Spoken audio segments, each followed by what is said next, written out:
La nature n'est ni bonne ni mauvaise. Bonjour, chers amis. Aujourd'hui, nous allons parler des notions du bien ou du mal. La question, c'est de savoir, est-ce que ces choses existent réellement dans la nature? Eh bien, pour vous répondre, je dirais non. La notion du bien et du mal, ce sont des notions conçues par l'homme. Ce sont des notions conventionnelles. La nature, quant à elle, elle est et a toujours été neutre. Mais quand est-ce qu'on peut dire que la nature est bonne ou mauvaise?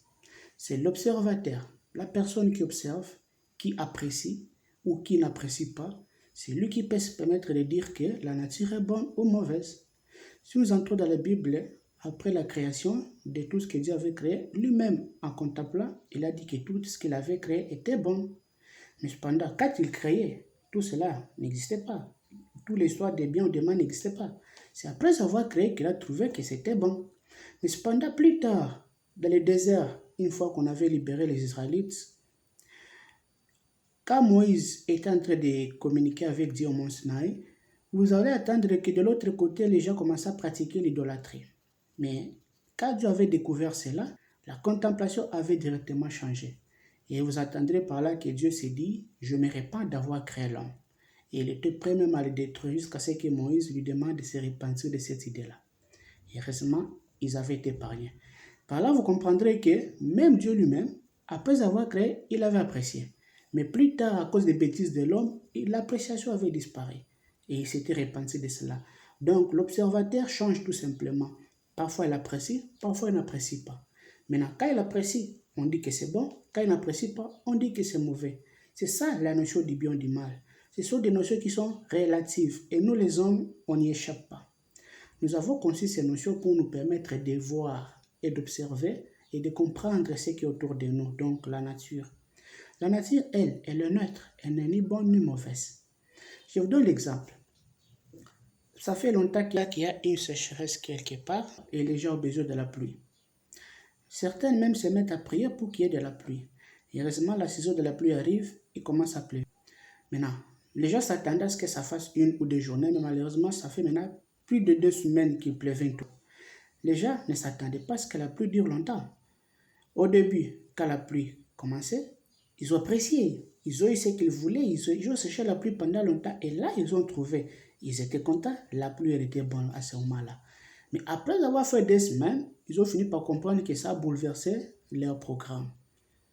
Et ils vont finir par se mécontenter de la pluie. Certains vont même aller jusqu'à dire que la pluie, elle est mauvaise. Pourtant, la pluie, elle n'a pas changé de nature. C'est toujours la même pluie. Quand elle a commencé, elle était bonne. Vu qu'elle a trop duré, elle devient mauvaise. C'est là qu'on verra la notion de tout excès nuit. Mais cependant, si le bien et le mal n'existent pas, certains se diront donc on peut faire ce qu'on veut, sans craindre les châtiments célestes. Non, ce n'est pas ainsi. Il y a ce qu'on appelle la loi karmique. La loi karmique stipule que nous devons récolter tout ce que nous avons semé. Quand nous semons les biens, nous récoltons les biens. Quand nous semons les mal, nous récoltons les mal. Ainsi, l'équilibre peut être restauré. Oui, vous pouvez faire tout ce que vous voulez, mais à condition d'en assumer les conséquences, tout simplement. Tout est permis à l'homme. On expérimente la dualité dans ce monde ici. Nous sommes des êtres de la 3e dimension et la dualité est à notre portée. On peut expérimenter les biens tout comme on peut expérimenter les mal, mais sans oublier que ce sont des notions que nous avons inventées. Parce qu'à partir du moment où tu es en train d'apprécier une chose comme étant bonne, au même moment, ton collègue, lui, n'aime pas la chose en question. Donc, pour lui, c'est mauvaise.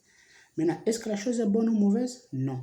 C'est l'appréciateur, c'est l'observateur. C'est lui qui apprécie de cette façon-là. Donc, pour conclure, je dirais que la nature est neutre et la notion du bien ou du mal ont été inventées par nous. L'erreur dans tout ça, c'est que l'homme, dans son orgueil, finit par se permettre de dire que tout ce qu'il a vu, c'est ça qui est la nature. Par exemple, les mathématiciens, après avoir compris le monde ou l'univers grâce aux mathématiques, se sont permis de dire que l'univers est composé de mathématiques. Vous voyez? Quel orgueil! Nous avons conçu des appareils pour calculer le temps, mais jusqu'à ce qu'on fasse pas comprendre que sans ces appareils, il n'y a pas le temps. Pourtant, ce sont des outils qu'on a inventés. Mais les notions du bien et du mal, sans pour autant s'échapper des sujets, il faut comprendre que ce sont des notions inventées de notre part. Ils n'existent pas dans la nature. La nature est un être. Alors, quand vous utilisez ces notions, il faut être bien prudent. Ne prenez pas votre opinion et généralisez ça pour tout le monde. C'est votre appréciation, c'est votre façon d'observer. Alors, observez et contemplez de votre façon et n'oubliez pas que c'est de votre façon, ce n'est pas universel. Chacun a sa façon d'apprécier les choses. Et c'est ça qui fait la bonté de la nature. Merci beaucoup à vous. C'était Wilkie James et à la prochaine.